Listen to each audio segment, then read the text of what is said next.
आपके परीक्षा के लिए काफ़ी महत्वपूर्ण है। ठीक है, तो पहले बाद में छाप लेना, पहले समझ लो। प्रश्न कहता है दो संख्याओं का अंतर 26 है और एक संख्या दूसरी संख्या की 3 गुनी है, तो उन्हें निकालें, उन्हें ज्ञात करें। उन्हें मैंने किन्हें? अरे संख्या के। तो संख्या को यहाँ पर इकाई दहाई नहीं मानना है, एक्स वाई मान लो, क्योंकि पहली संख्या दूसरी संख्या कहता है, इसलिए आपको पहली संख्या को x मानो, यानी एक संख्या x और दूसरी संख्या y मान लो। तो यहाँ पर लिखना 16, ठीक है। और माना कि पहली संख्या, कौन संख्या? पहली संख्या x है तथा दूसरी संख्या y है। ठीक है, अगर एक्स वाई मान के भी बना सकते हो, दूसरा भी विधि है, वो भी देख लेना।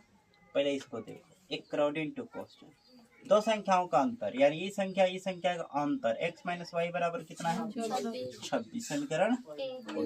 फिर कहता है एक संख्या, यानी अगेन माने फिर प्रश्न हमने पढ़ा, एक संख्या दूसरी संख्या का, माने दूसरी संख्या y है कि 3 गुनी है, यानी यह बड़का है नो, इसका कितना गुनी है? 3 गुनी। तो 3 से गुना करा दे,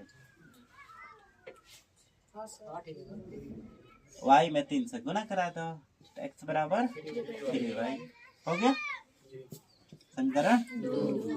ऐसे बना लो, इसका मान यहाँ पर पुट कर दो तब आंसर आ जाएगा, या इसको इधर बुला लो, बराबर 0 लिख के तब बनाओ, जो आपकी इच्छा।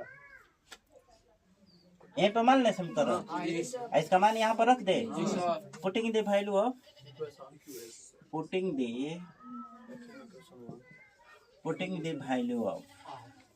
आप लोग putting the value of x in equation 1 याद हो गई बनो। यानी कहने का मतलब है कि x का मान समीकरण 1 में रख रहे हैं।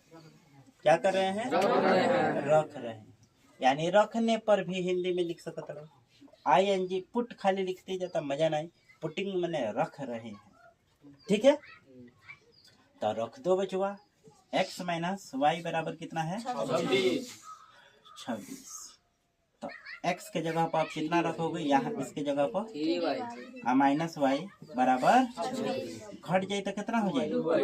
2y बराबर 26। 2 से कट जाए, 13 दूना y का मान कितना आ गए?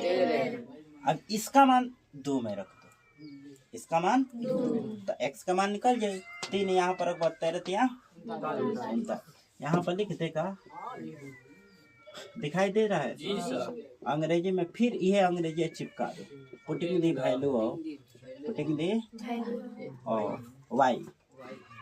y in equation